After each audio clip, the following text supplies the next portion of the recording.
অন্তর্বর্তী সরকারের তথ্য ও সম্প্রচার উপদেষ্টা মাহফুজ আলম নিউ ইয়র্কে বাংলাদেশ কনসুলেটের ভেতর অবস্থান করছেন এমন সন্দেহে সেখানে বিক্ষোভ করে হামলা চালিয়ে ভাঙচুর করেছে কার্যক্রম নিষিদ্ধ আওয়ামী লীগের নেতাকর্মীরা। এ সময় নানা স্লোগান দেন তারা। সামাজিক যোগাযোগ মাধ্যমে প্রকাশিত বেশ কয়েকটি ভিডিওতে এই চিত্র দেখা গেছে। ভিডিওতে দেখা যায় কনসুলেটের সামনে জড়ো হয়ে মিছিল দিচ্ছেন অনেক নেতাকর্মী। কনসুলেটের দরজায় ধাক্কাধাক্কি করেন কয়েকজন, পরে পুলিশ এসে পরিস্থিতি নিয়ন্ত্রণে নেয়। এ ঘটনায় তীব্র নিন্দা জানিয়েছেন সিনিয়র সচিব পদমর্যাদায় মেক্সিকোতে নিযুক্ত বাংলাদেশের রাষ্ট্রদূত মুশফিকুল ফজল আনসারি। তদন্ত করে আইনানুগ ব্যবস্থা গ্রহণ করা জরুরি বলে মনে করেন তিনি। সোমবার সামাজিক যোগাযোগ মাধ্যমে দেয়া এক পোস্টে তিনি লেখেন, নিউ ইয়র্কে অবস্থিত বাংলাদেশ কনসুলেটে আওয়ামী লীগ সমর্থিত কতিপয় দুষ্কৃতিকারীর হামলা ও ভাঙচুরের ঘটনা ঘটেছে।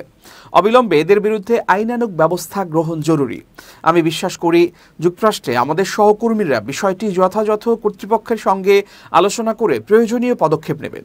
যুক্তরাষ্ট্র প্রশাসনের প্রতি আহ্বান জানিয়ে তিনি বলেন, বিদেশে অবস্থিত সকল বাংলাদেশি মিশন ও দূতাবাস কর্মীদের নিরাপত্তা নিশ্চিত করা স্বাগতিক দেশের দায়িত্ব। বাংলাদেশের গণতন্ত্র ও অর্থনৈতিক উন্নয়নের অন্যতম বৃহৎ অংশীদার যুক্তরাষ্ট্রের মাটিতে বাংলাদেশের পতিত স্বৈরশাসকের সমর্থকদের এমন ন্যাক্কারজনক হামলা কোনোভাবেই গ্রহণযোগ্য নয়। জেনেভা কনভেনশন অনুযায়ী স্বাগতিক দেশকে ওই দেশে অবস্থিত সকল মিশনের নিরাপত্তা নিশ্চিত করতে হয়। তাই নিউ ইয়র্কের ওই দূতাবাসের নিরাপত্তা নিশ্চিতের দায়িত্ব যুক্তরাষ্ট্র সরকারের। দীর্ঘদিন হোয়াইট হাউস, স্টেট ডিপার্টমেন্টে সাংবাদিক হিসেবে দায়িত্ব পালন করা এই রাষ্ট্রদূত বলেন, এ বিষয়ে আমার সহকর্মীদের প্রয়োজনীয় যে কোনো সহযোগিতা প্রদানে আমি প্রস্তুত।